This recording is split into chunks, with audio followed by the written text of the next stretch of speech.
प्यारे साथियों नमस्कार। एक बार फिर से मैं प्रियांशु वार्ष्णेय आप सभी का स्वागत करता हूं आपके अपने परिवार एडूनेट में। प्यारे साथियों, आज हम एक्सपेरिमेंटल रिसर्च को समझने जा रहे हैं कि एक्सपेरिमेंटल रिसर्च क्या होता है।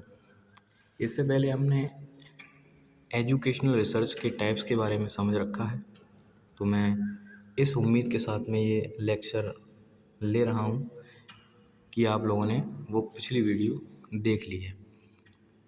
तो कंटिन्यू करते हैं आगे। प्यारे साथियों, अगर इंट्रोडक्शन में हम शुरुआत करें इसकी, तो क्या है कि अगर आपके पास एक ऐसी टेक्निक है जिससे आप किसी भी नई टीचिंग मेथड, दवा या बिहेवियर चेंज का असर एक्यूरेटली जान सको, तो क्या तुम इसे आजमाना चाहोगे?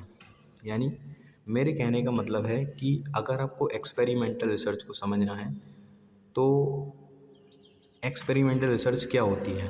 तो मैंने शुरुआत करी कि अगर आपके पास में कोई एक ऐसी टेक्निक हो जिससे आप किसी भी टीचिंग मेथड, दवा या बिहेवियर चेंज का असर एक्यूरेटली जान सकते हो, तो क्या होगा? आप इसे आजमाना चाहेंगे? तो एक्सपेरिमेंटल रिसर्च वही एक पावरफुल टूल है जिसमें रिसर्चर किसी इंडिपेंडेंट वेरिएबल को मैनिपुलेट करता है और उसका डिपेंडेंट वेरिएबल पर एनालाइज करता है। यानी एक ऐसा प्रोसेस जिसमें कॉज एंड इफेक्ट रिलेशनशिप को समझा जा सकता है। यानी मैंने आपसे क्या कहा, एक्सपेरिमेंटल रिसर्च एक ऐसा पावरफुल टूल है जिसमें कोई भी रिसर्चर, यानी जो उस रिसर्च को कंडक्ट कर रहा है, वो क्या करता है, डिपेंडेंट और इंडिपेंडेंट वेरिएबल्स के बीच में कॉज एंड इफेक्ट रिलेशनशिप को समझने की कोशिश कराता है। यानी कारण और प्रभाव संबंधों के बारे में। यानी वो क्या करता है, इंडिपेंडेंट वेरिएबल को मैनिपुलेट करता है और उसका जो प्रभाव है वो कहाँ पर देखा जाता है, डिपेंडेंट वेरिएबल पर। मैंने कहा कि एक क्या है, डिपेंडेंट वेरिएबल और एक इंडिपेंडेंट वेरिएबल, एक इंडिपेंडेंट वेरिएबल और दूसरा डिपेंडेंट वेरिएबल। तो इसको हम मैनिपुलेट करते हैं और उसका जो प्रभाव पड़ता है डिपेंडेंट वेरिएबल पर, उसको हम चेक करते हैं। अगर मैं आपसे बात करूं कि स्मोकिंग से कैंसर होता है, तो स्मोकिंग का मतलब हुआ इंडिपेंडेंट वेरिएबल, और स्मोकिंग की वजह से कैंसर हो रहा है, तो जो कैंसर है वो क्या है, एक डिपेंडेंट वेरिएबल है। अगर मैं स्मोकिंग नहीं करूँगा तो मुझे कैंसर नहीं होगा। इसका मतलब ये है कि अगर मैंने इंडिपेंडेंट वेरिएबल को नेगलेक्ट कर दिया तो मुझे डिपेंडेंट वेरिएबल भी देखने को नहीं मिल रहा है ना। अगर मैं स्मोकिंग कर रहा हूँ तो मुझे डिपेंडेंट वेरिएबल यानी कैंसर हो रहा है। इसका मतलब कि इसको हम मैनिपुलेट करके चेक करते हैं कि क्या इसका प्रभाव पड़ रहा है या नहीं पड़ रहा है।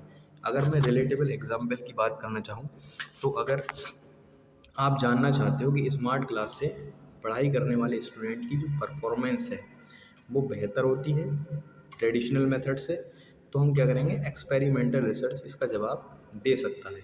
ठीक है ना। तो मैं आशा कर रहा हूँ कि आप लोग जो मैं आपको बता रहा हूँ समझ रहे हैं कि एक्सपेरिमेंटल रिसर्च क्या होती है। तो चलिए आगे बढ़ते हैं। देखिए, मैंने उचित समझा कि मैं आपको कुछ ऐसे बता पाऊँ। मैंने लिख कर के समझाया थोड़ा सा।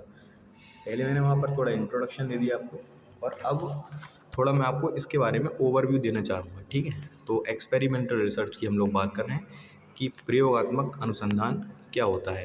तो एजुकेशनल रिसर्च का ये पार्ट होता है। यानी एजुकेशनल रिसर्च क्या होती है इसको हम पहले समझ चुके हैं। तो एजुकेशनल रिसर्च जो है उसको बेस्ट और काहन, यानी 1992 में बेस्ट और काहन ने इसे, यानी किसे, एजुकेशनल रिसर्च को 3 भागों में बांटा। कौन कौन से 3 भाग थे? तो वो 3 भाग थे आपके, जिसमें से पहला था हिस्टोरिकल रिसर्च यानी ऐतिहासिक अनुसंधान, दूसरा डिस्क्रिप्टिव रिसर्च यानी वर्णनात्मक अनुसंधान, और तीसरा था एक्सपेरिमेंटल रिसर्च यानी जो हम पढ़ रहे हैं फिलहाल, एक्सपेरिमेंटल रिसर्च यानी प्रयोगात्मक अनुसंधान। तो एजुकेशनल रिसर्च का ही ये पार्ट है जिसको बेस्ट और काहन ने 1992 में वर्गीकृत किया था। ठीक है। तो आप समझते हैं थोड़ा सा और आगे।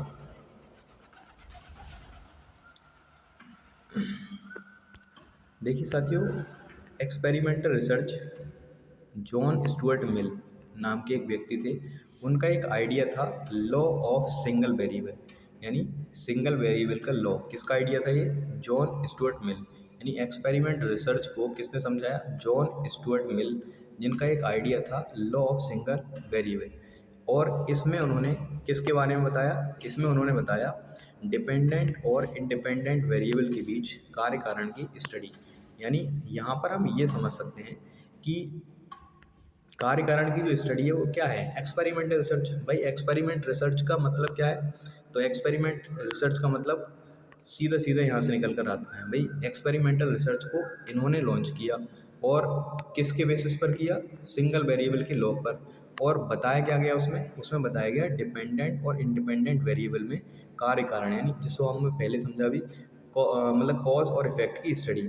और इसमें कॉज और इफेक्ट की स्टडी को हम लोग कितने टाइप से पढ़ते हैं? तो इसमें साहब 3 स्टेप होते हैं। इसके कितने स्टेप्स रहते हैं? इसमें इसके 3 स्टेप रहते हैं। पहला स्टेप, अगर कारण है तो उसका प्रभाव होगा, कारण नहीं है तो उसका प्रभाव नहीं होगा।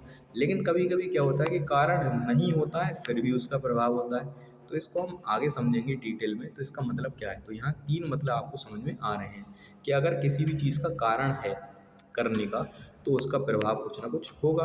अगर उसका कारण नहीं है तो प्रभाव भी नहीं होगा। लेकिन कभी कभी कारण नहीं होने के बाद भी प्रभाव हो जाता है। तो 3 स्टेप्स इसकी होती हैं। तो हमने समझा कि ये क्या होता है। तो साहब ये होता है भाई, एक एजुकेशनल रिसर्च के 3 प्रकार बताए गए, बेस्ट और कहान ने।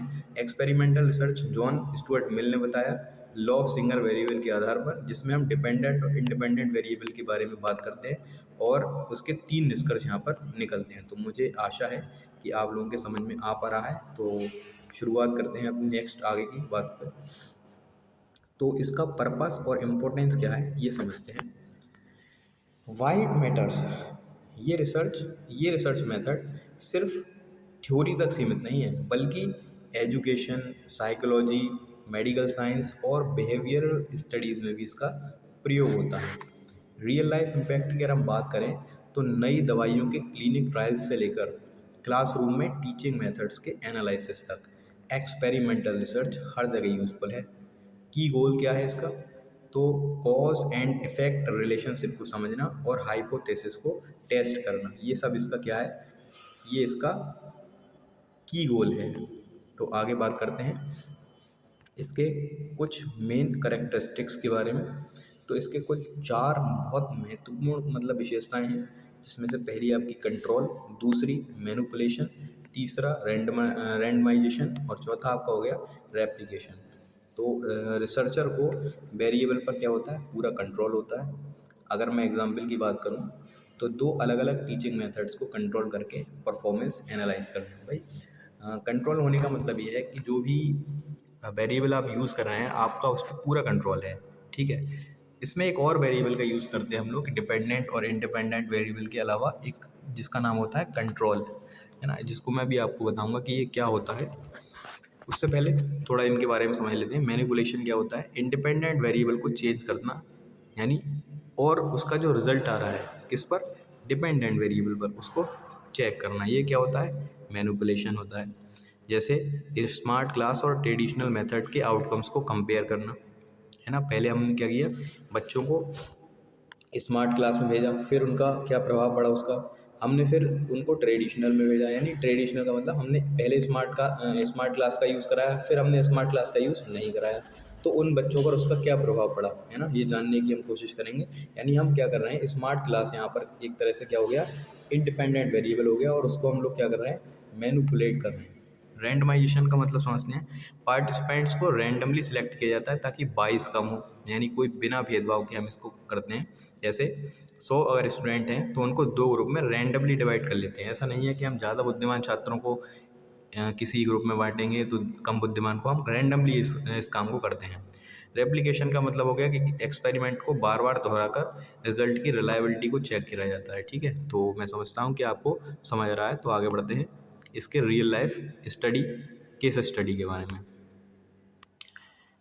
एक रिसर्चर ने 100 स्टूडेंट को रैंडमली 2 ग्रुप्स में डिवाइड किया, ठीक है, ग्रुप ए और दूसरा हमने लिया ग्रुप बी। तो ग्रुप ए को स्मार्ट बोर्ड और ग्रुप बी को ट्रेडिशनल मेथड में पढ़ाया।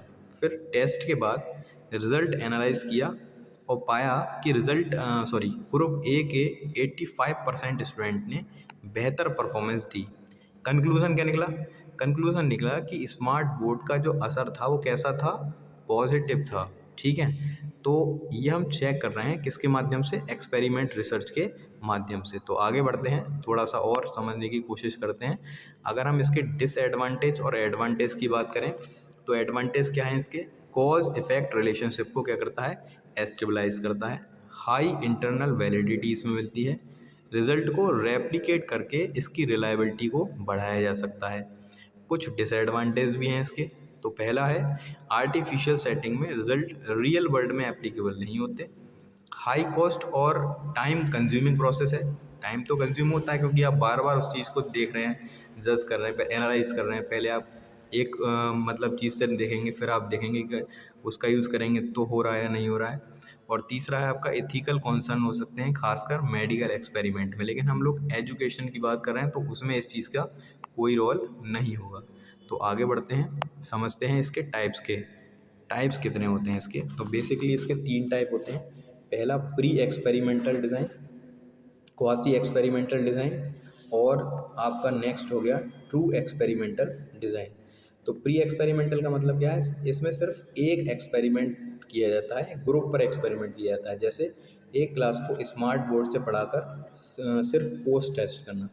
क्वासी एक्सपेरिमेंटल डिज़ाइन का मतलब क्या हुआ कि ग्रुप्स को रैंडमली असाइनमेंट नहीं किया जाता, लेकिन कंट्रोल और एक्सपेरिमेंटल ग्रुप दोनों होते हैं। जैसे एक स्कूल की क्लास ए को ऑफलाइन और बी को ऑनलाइन पढ़ाना, है ना। तो ये क्या हो गया आपका क्वासी। ये काफ़ी इंपॉर्टेंट है कि क्वासी क्या होता है, ये वाला आपको समझना है ध्यान से कि ये क्या होता है। आगे मैं बताऊंगा, एक डिटेल में हम वीडियोस को कवर करेंगे, सारी चीज़ों में आपको कंफर्म कराऊंगा कि क्या होती हैं। क्वासी एक्सपेरिमेंटल डिज़ाइन के ऊपर एक सेपरेट वीडियो बनाऊंगा। ट्रू एक्सपेरिमेंटल डिज़ाइन तो प्योर रैंडमाइजेशन और कंप्लीट कंट्रोल इसका होता है। एग्जाम्पल अगर समझें हम, तो रैंडमली सिलेक्टेड 100 बच्चे जो हैं उनको 2 अलग अलग मेथड से पढ़ाना और उनके रिज़ल्ट को कंपेयर करना कि कौन से बच्चे को कैसा मतलब रिज़ल्ट मिल रहा है। उसके बाद में हम कंक्लूज़न की अगर हम बात करें तो क्या कंक्लूज़न इससे निकलता है? तो एक्सपेरिमेंटल रिसर्च सिर्फ एक रिसर्च मेथड नहीं, बल्कि रियल वर्ल्ड प्रॉब्लम का सॉल्यूशन खोजने का सबसे एक्यूरेट तरीका है।